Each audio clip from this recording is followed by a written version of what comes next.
reflitamos juntos. Esse momento é para juntos refletirmos sobre a palavra de Deus e a nossa caminhada com Cristo. Essas reflexões são escritas após as minhas meditações da liturgia diária. Peço àqueles que gostarem desse momento reflexivo que dê o seu joinha e compartilhem para que possa chegar a mais pessoas. Peço também que aqueles que ainda não se inscreveram no canal, que se inscrevam. Assim podem nos ajudar a nos mantermos ativos e com a possibilidade de publicar novas reflexões. Hoje temos como título da nossa reflexão: o perdão e a justiça caminham na mesma estrada, o amor. E perdoa-nos as nossas dívidas, assim como nós perdoamos aos nossos devedores. Mateus, capítulo 6, versículo 12. Essas são as palavras que recitamos todas as vezes que dizemos a oração do Pai Nosso. Mas será que é isso mesmo que acontece na prática? Ou só são palavras balbuciadas ao vento? Hoje, Jesus nos fala da verdadeira justiça e nos diz: digo-vos, pois, se vossa justiça não for maior que a dos escribas e fariseus, não entrareis no reino dos céus. Mateus capítulo 5, versículo 20. Por que ele nos disse isso? Os fariseus e os doutores da lei eram aqueles que estudavam e ensinavam as normas que estavam nas leis e nos profetas. Não só isso, mas procuravam observá-las com rigor, cobrando do povo a sua vivência. É bom salientar que Deus deu a Moisés a tábua com os 10 mandamentos. Só que os fariseus e os doutores da lei transformaram a lei mosaica em 613 normas e preceitos. Imaginem a dificuldade do povo de lembrá-los e, principalmente, de vivê-los. E como era que os fariseus e os doutores da lei procuravam colocar em prática a vivência de todas essas normas e preceitos?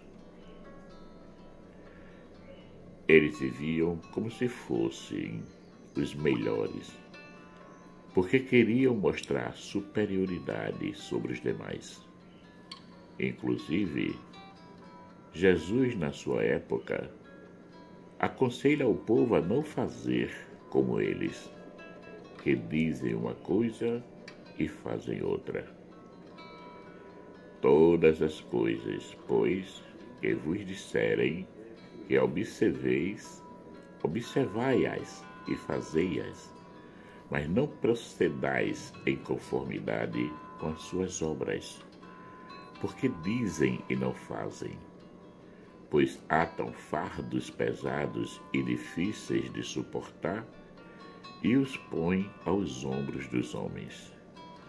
Eles, porém, nem com seu dedo querem movê-los, e fazem todas as obras a fim de serem vistos pelos homens, pois trazem largos filactérios e alargam as franjas das suas vestes, e amam os primeiros lugares nas ceias e as primeiras cadeiras nas sinagogas. Mateus capítulo 26, versículo de 3 a 6.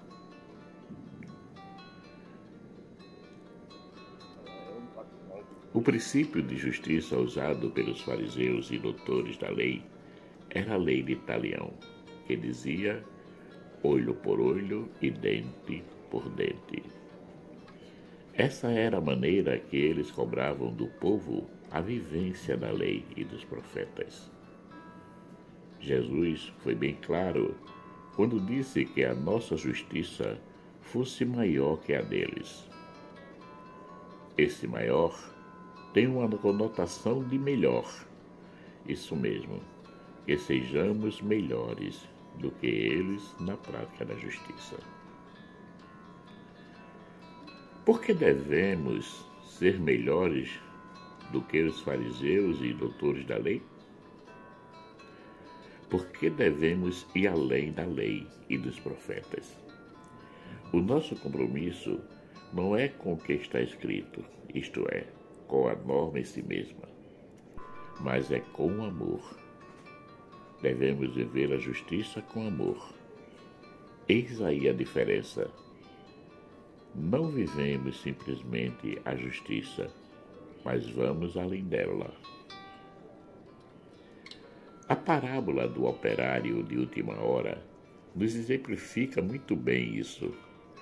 Quando o patrão paga aos últimos que chegaram para trabalhar o mesmo valor dos primeiros. Isso causa um grande desconforto nos primeiros operários, que vendo isso reclamam dizendo que eles, que são da primeira hora, tinham trabalhado o dia todo, portanto, mereciam ganhar mais. Mas o que foi que o patrão falou para eles? Não contrataste comigo um denário? Toma o que é teu e vai-te. Eu quero dar a este último tanto quanto a ti. Mateus capítulo 20, versículo 13 a 14.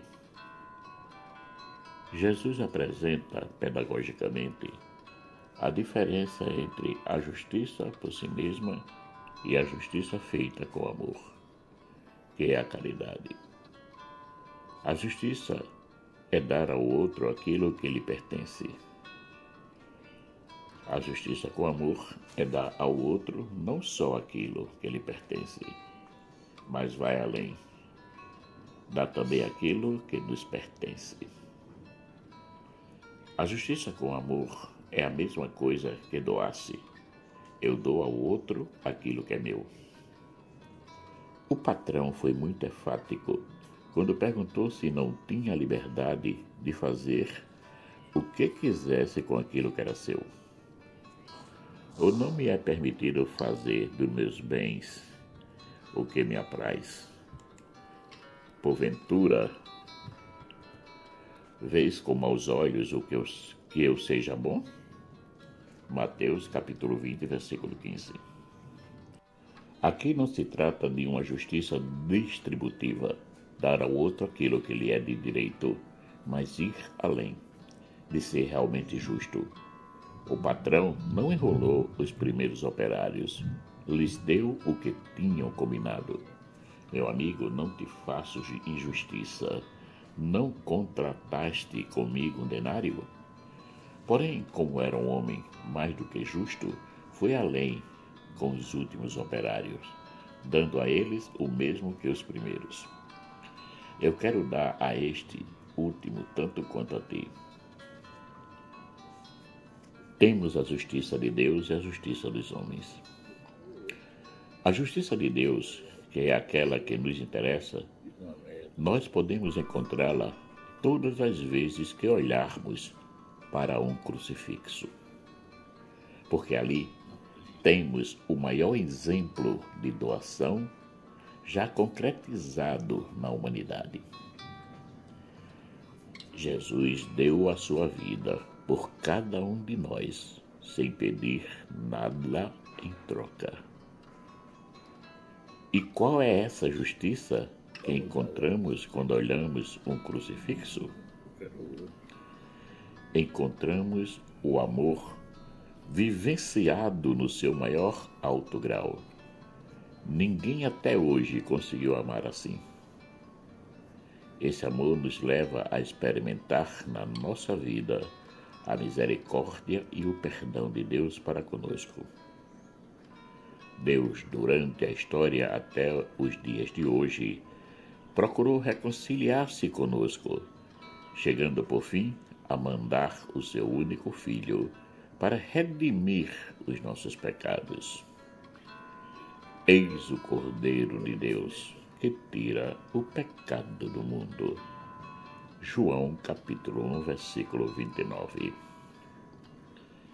E qual é o maior dom que podemos oferecer a Deus em resposta a esse grande amor que Ele tem por nós? O grande dom que podemos oferecer a Deus é o nosso coração, arrependido e reconciliado com Ele e com os irmãos, através da vivência da misericórdia e do perdão. Deus não quer a nossa desgraça. Ele não deseja que nenhum de nós se perca. O desejo dele é que nos arrependemos e nos reconciliemos, porque ele não deseja o mal para o pecador. Mas se o ímpio se converter de todos os pecados que cometeu e guardar todos os meus estatutos e proceder com retidão e justiça, certamente viverá, não morrerá. Ezequiel, capítulo 18, versículo 21. Muitas vezes dizemos que alguém está sofrendo porque Deus permite devido à sua vida no pecado. Mas a própria palavra de Deus nos diz que não é bem assim. Nós pagamos pelo que fazemos. Somos responsáveis dos nossos atos. Desviando-se o justo da justiça e cometendo iniquidade, morrerá por ela. Na iniquidade que cometeu, morrerá. Ezequiel, capítulo 18, versículo 26. Como vemos, não é Deus responsável pelos sofrimentos do ímpio, mas é Ele mesmo que com a sua iniquidade se distancia das graças e bênçãos do Senhor. Jesus nos pede para reconciliarmos com o nosso irmão, porém, Ele nos dá uma dica de não perdermos tempo, isto é, de tomarmos a iniciativa e ir de encontro ao irmão. Se estás, portanto, para fazer a tua oferta diante do altar e te lembrares de que o teu irmão tem alguma coisa contra ti, deixa lá a tua oferta diante do altar e vai primeiro reconciliar-te com teu irmão. Só então vem fazer a tua oferta. Mateus capítulo 5, versículo 23 e 24. Essa atitude proposta por Jesus vai de encontro a todas nossas lógicas. Nós aprendemos que quem deve pedir desculpa ou perdão é quem ofende. Quem já fez isso na vida, de pedir perdão quando foi ofendido? Penso que alguns de nós já fez, e que a alegria que experimentou foi imensa, inexplicável. A atitude de tomar a iniciativa no amor e dirigir-se ao outro pedindo perdão é um ato de humildade e de desapego de si mesmo. Porque se ver que a pessoa não está preocupada com a própria imagem. Sabemos que o mundo, quando vê uma pessoa agindo assim, chama-a logo de babaca, otária, besta e tantos outros adjetivos pejorativos. Mas como nos diz Isaías, por quê? os meus pensamentos não são os vossos pensamentos, nem os vossos caminhos, os meus caminhos, diz o Senhor. Isaías capítulo 55, versículo 8. É preciso ter coragem para ser diferente, isto é, ir de encontro à lógica do mundo. Para poder agir assim, devemos ter o cuidado de não termos duas caras. Na igreja somos de um jeito e em casa somos de outro. Deus abomina tal comportamento. O que Ele espera de nós é uma vida coerente aos seus ensinamentos e uma perseverança em sair vitorioso da luta entre o bem e o mal, que, por incrível que pareça, ela não acontece no mundo. Não é algo externo, mas é no nosso coração que esse conflito se realiza. Essa vitória que temos na luta entre o bem e o mal, nós a oferecemos a Deus como um dom. O bom é que ela vale mais que o ouro, que a prata, que as nossas boas ações, que o nosso esforço em viver as virtudes, porque o seu valor está em ter um coração arrependido e voltado para Deus.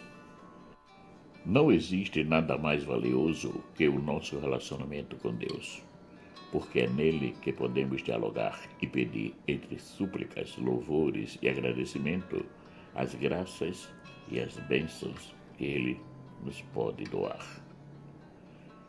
O nosso relacionamento com Deus deve ser puro e verdadeiro. Para isso, é preciso que estejamos sempre no amor ou no desejo de amar. Quanto mais nos aproximamos do irmão, mais nos aproximamos de Deus. A dificuldade de reconciliar-se com o irmão, o não se livrar dos rancores e do ódio que temos por ele, que nos leva ao desejo de vingança, nos mostra o quanto estamos distante de Deus. É impossível viver em comunhão com Deus estando em litígio com o irmão. Precisamos primeiro nos reconciliar com Ele para poder gozar da plena comunhão com Deus. Enfim, podemos dizer que na nossa vida de cristão não podemos abrir mãos de certas práticas e uma delas é o perdão. Assim como Deus foi bondoso, compassivo e misericordioso conosco, amando-nos por primeiro, porque Deus nos amou primeiro, 1 João capítulo 4, versículo 19, também nós devemos ter a coragem de amar por primeiro cada irmão que se aproximar de nós no momento presente da vida. Por isso, que não percamos tempo com o orgulho, a vaidade, as línguas dos outros. Nada disso deve influenciar a nossa escolha de amar por primeiro e de nos dirigirmos com humildade e misericórdia ao irmão, mesmo que tenha sido ele a nos ofender, para lhe pedir perdão. Eita, essa é uma baita de revolução. Somente Jesus é capaz de nos proporcionar tal mudança, de nos tornarmos pessoas novas em todos os sentidos. Não percamos tempo, não vamos ficar moendo as ofensas recebidas e distribuídas aos outros. Dentro de nós, vamos ir, saindo de nós mesmos e nos lançando com Cristo em direção ao irmão. A humildade é uma grande virtude e ela está todos os dias bem ali na nossa porta, pedindo para entrar no nosso coração, nos levando a sentir verdadeiros filhos de Deus, que não tem outro bem que não seja Cristo Jesus e a vivência do seu amor para com todos. Não nos custa nada impedir ao Senhor um coração manso e humilde como o dele. Aprendei de mim, que sou manso e humilde de coração. Mateus capítulo 11, versículo 29. Oremos. Sagrado coração de Jesus, fazei meu coração semelhante ao teu. Marcos Laurentino.